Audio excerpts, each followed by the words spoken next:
everyone, we are Summer and Julian. Welcome to another episode of Kopikonvos, wherein we bring up hot conversations perfect with your daily coffee.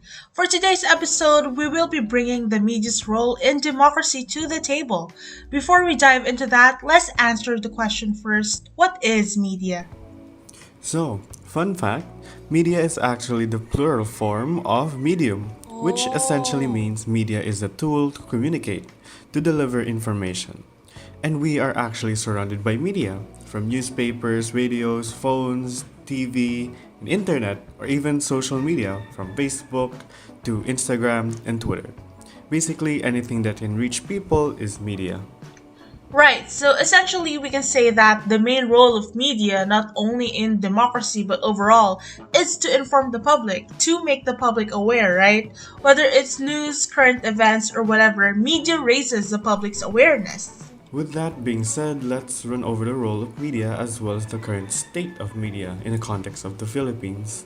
Starting with the essential role of media, which is to inform the public on everything happening, especially with the government's plans and actions.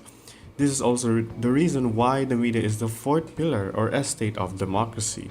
They serve as watchdogs that bridge the government and the people, holding the government accountable for any mishaps.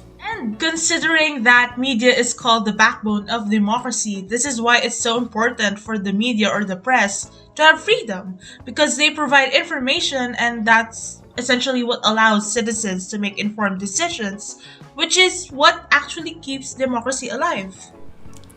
Exactly. And in addition, this is also where the importance of credibility comes in. The media is responsible to get their facts right and more importantly, to keep things transparent.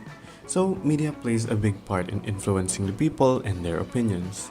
But what about the media here in the Philippines? Is the defining role reflected in our context? Well, I do agree, but here in the Philippines is actually quite different.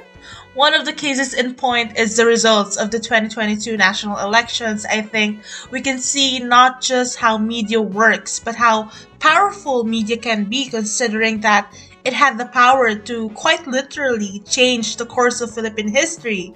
It had the power to influence the outcome of the elections, which affects the entire country. Not only that, but the main role of the media today has strayed from its actual role with the rise of quote unquote news sites that are basically propaganda machines that deceive the people from the truth, as well as social media being a breeding ground for disinformation to bloom.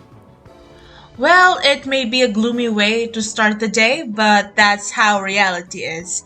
And we have the option to face those that threaten our democracy through one of the most powerful assets that a country has media. Hope this has been an eye opening morning for you, and again, we are your hosts, Julian and Summer, for this episode of Coffee Convos. Until your next coffee.